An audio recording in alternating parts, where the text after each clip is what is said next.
Let's talk about magistrates court and that $400 fine or 40 days. When we know in today's world, what, it costs 80,000 plus per Yeah, inmate, $10 a day.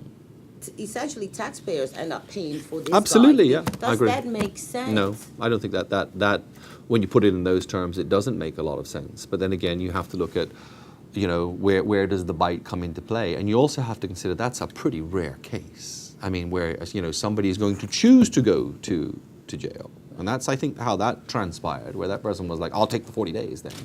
You're trying to, and I'm speaking from what I would think was a magistrate standpoint, you're trying to bring something to it to encourage strongly that this has to be paid. You're at the ultimate stage of where you've done everything else you can. You've come back to court time and time and time again. You're told to pay, you're told to contribute, you're not doing it.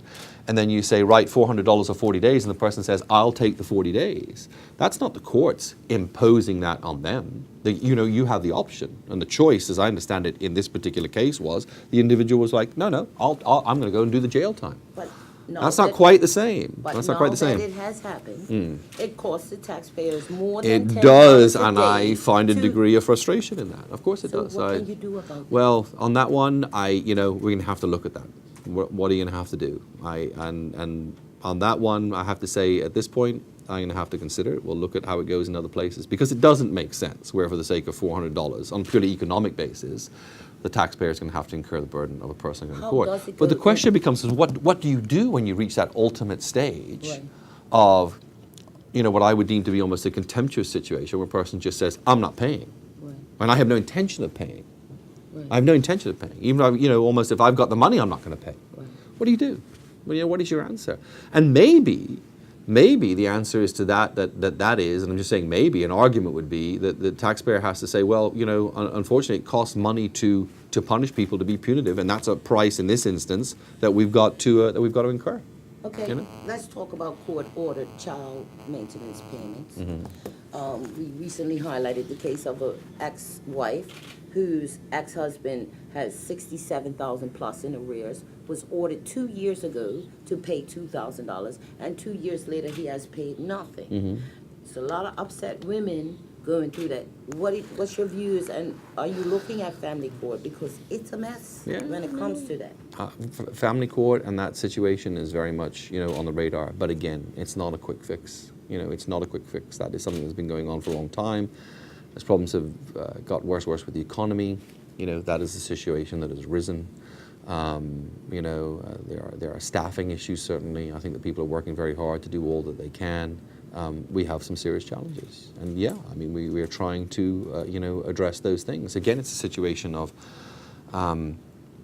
you bite your nose off to spite your face. You get people that aren't paying, and what do you do with those guys? The dads that are being deadbeat, you lock them up. They're not going to earn any money then for sure, for certain, but you've got to have something at the end of the day that has some bite to it. And those are all things that, we're having to sit down and scratch our heads on and say, well, what do we, need to do here? Because then, of course, the mothers get into issues and problems as well. Is it going to require some legislative changes? Yeah, I think so. Is that going to happen overnight? No, it's not. Especially 7 months in, those are the types of broad, sweeping changes, significant changes that just cannot happen like that. You'd like them to. But like they're them overdue. Of course they're overdue. Yeah, I think they are overdue. I think there's many things that are years and years overdue. Okay. I've been here for years and years. I feel like I've been here for years and years. Some people would probably say, look, I'm looking like I've been here for years and years. But and I'm not making excuses for it, but it's like, it's 8 months in. And you have to deal with the things that you need to do and try and prioritize as best you can. So what's your top 10 priorities to the end of the year? To the end of this year. To the end of this year, I think that in September you will see legislation that will come before the House, and basically, interesting enough, I think there'll be like 10 pieces of it that that we as a government. No, I think you have to. It'll be time to see that. Yeah, but you're going to see it in a couple of weeks, so you can email that, and you'll see the legislation that gets laid at that time, which I certainly have regarded as significant. The government has regarded as significant. There's more. But we can only do so much at one time. Some of it is pretty lengthy, Right. you know, and it's going to have to be fully debated. And it's part of the reason that we're coming back in September. Right. To try and get that done. I mean, we've added in that extra session with a view to trying to get these things done. And then, of course, what happens is, there is a list, and you know what the list is. Like, the list that people want is probably my list. You have to try and work the best with what you've got and the tools that you've got and get as much done as you can. I mean, the people in drafting are inundated with work from this government to get done. Inundated and working long hours, and working weekends and all the rest of it. We all are.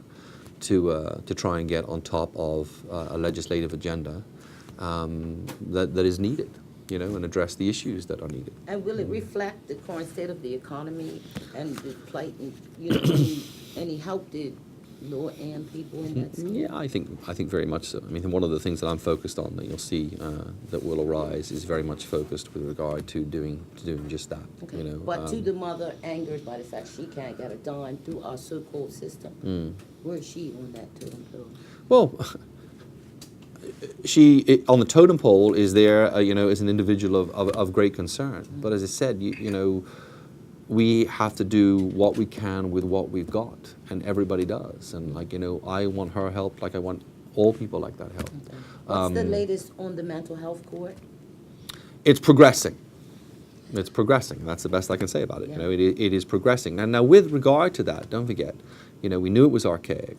And since we last spoke, people have been away, and rightly so, very justified trips to look at what I deem to be one of the best models of a mental health court in Buffalo, New York, as it happens, and have gathered very useful information and have formed very good relationships with people there. And interjurisdictionally, you do this, like to help one another out, and have compiled all of that data and put it together in what I think is a very good approach. But, it involves legislative change.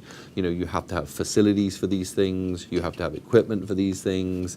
You have to have buy-in from various departments.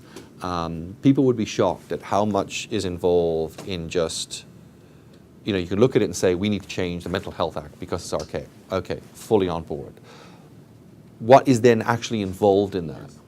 People don't get. It's like what's involved in bringing a piece of legislation. When you say, I'm going to bring this piece of legislation to the House. There's 24 steps. So what's your new 24 timeline? steps. No, I mean, my timeline is to do everything as expeditiously as possible. Okay. And I'm learning very quickly, and as is the challenges in life and in being in government, that your timelines they move because you come along with this block and that block, and the answer has to be like, if it's on the radar and it's being worked on, right, then we're going to crack the whip and do it as expediently as possible. Yeah, and just one other question. You mentioned other jurisdictions when it comes to fines and jail. What do they do? Give you an opportunity to do community Depends service? on what your state is as well. Different states have different measures, All right. different government structures. And so some of them do that, but some of them commit to prison still.